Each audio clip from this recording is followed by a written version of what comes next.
Here's how you can go from this to this with one makeup routine. I want to help you guys get the most flawless base makeup because I've really just perfected the routine at this point. I'm going to show you guys all the products I use, exactly how I apply them, every little detail. So let's get into it. Skin prep is very important. I made a video on my skincare routine, so if you want to watch that, go watch that.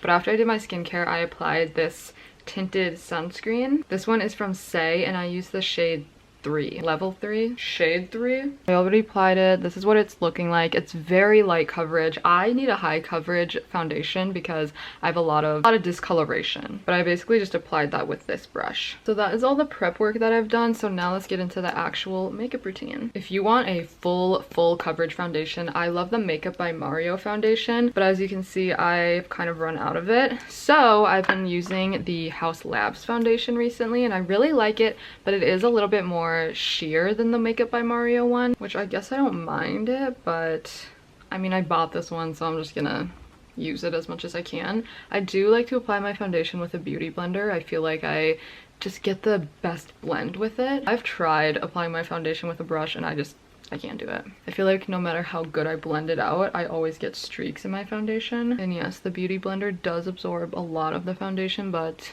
I don't care. It's worth it to have a smooth base. Here's an up close of the coverage and the sheen. I feel like it's a very skin-like texture. I look very oily right now, so trust me, we are going to be putting a lot of powder on my face. First, let's get all of the liquid products out of the way. I'm going to use the liquid contour from Rare Beauty. And once again, I do blend it out with a beauty blender. Again, I've tried using a brush and I just can't get it to blend that well. My last video, or actually it was a couple of videos, but I just couldn't get it to blend very well with a brush and I ended up using a beauty blender anyways, so I'm just sticking to what I know best. I used to be a liquid contour hater because I could never get it to blend out until I realized it was probably just the products I was using, because this one blends out so nicely. I'm really excited for the summertime because I feel like I can use this contour without using a ton of powder, because it does give you such like a skin-like texture with this. I should say skin-like finish, not texture. But like, look at that. I look like a bronze goddess and it looks so natural. Before I use any other powder products, I like to go in with my blush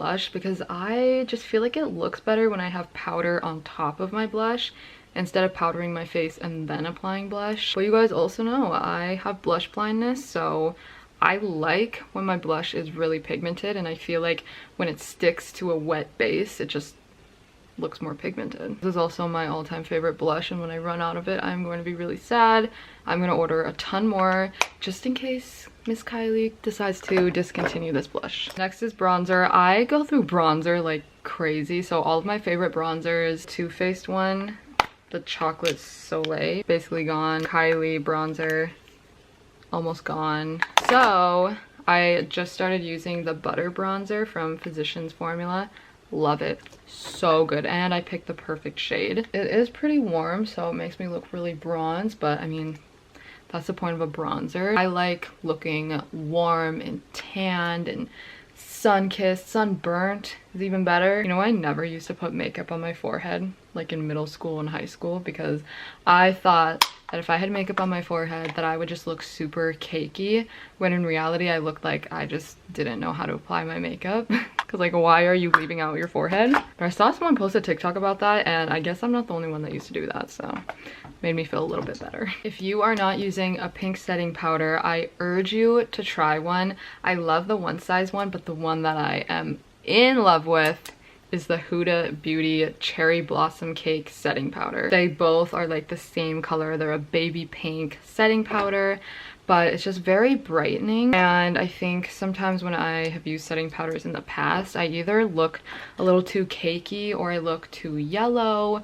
and this one just evens out my skin tone, makes everything look super airbrushed, and I don't cake up from this one at all. I'm actually gonna apply this literally everywhere, all over the contour, all over my eyes. Sometimes I'll even go over my eyebrows if I feel like they're too shiny. Again, if you want something that looks a little bit more skin-like, I would recommend not using as much powder as I use, but I kind of like looking like I have a full face of makeup on, especially because I am in the beauty industry, so I feel like it just makes me look like I know what I'm doing. But listen, there's a time and place for natural makeup too. Maybe I'll do a little tutorial on what I do for that as well, but for this tutorial, this is a cake your face tutorial. Next, I'm going to contour my nose and apply some of that bronzer slash contour on my eyelids.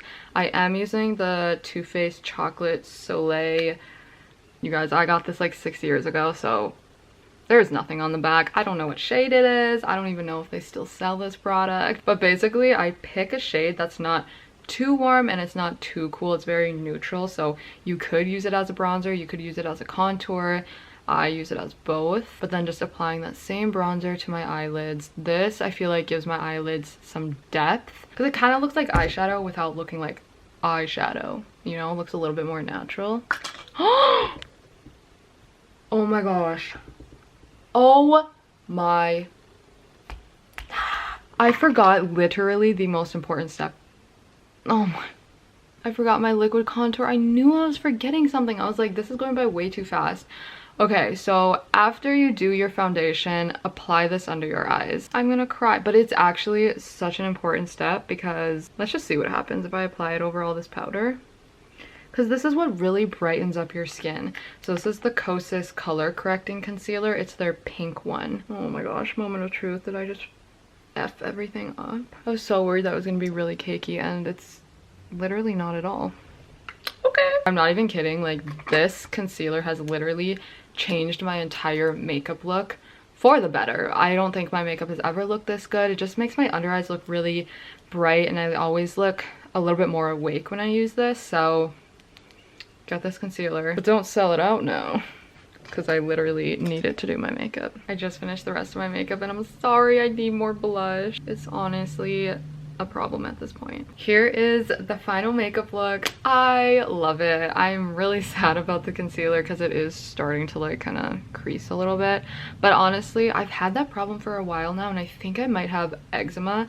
I've thought that my whole life, but my mom was like, no, we got you tested when you were a kid, and I was like, I think you're lying because I definitely have eczema. I'm gonna show you guys an up close of everything. I again love a ton of blush. I love a lot of bronzy contourness right here. Contourness. Here's my makeup in the sunlight. Looks a lot more subtle, I think. Or maybe not. Maybe it looks more harsh. Yeah, I just love a baby pink blush, especially for winter. I feel like it looks very cutesy. I don't know. In the summer, I definitely like to do more of a red blush, but pink blush all the way, super bright under eyes to make me look more awake. And then yeah, just using a good setting powder I feel like is really key to getting a flawless base makeup. If you've made it this far in the video, thank you so much for watching. Head over to my TikTok because I'll do a lot more beauty makeup type videos on my TikTok. I feel like I don't really do videos like this on my YouTube just because I don't know why. I think I like doing like quick makeup tutorials instead of long ones like this, but if you guys like videos like this, definitely let me know. I want to do more like hairstyle videos, but I'm like, this is what I'm working with today. I have no hair because I took my extensions out. Okay, once again, thank you so much for watching. I will see you in the next video. Bye.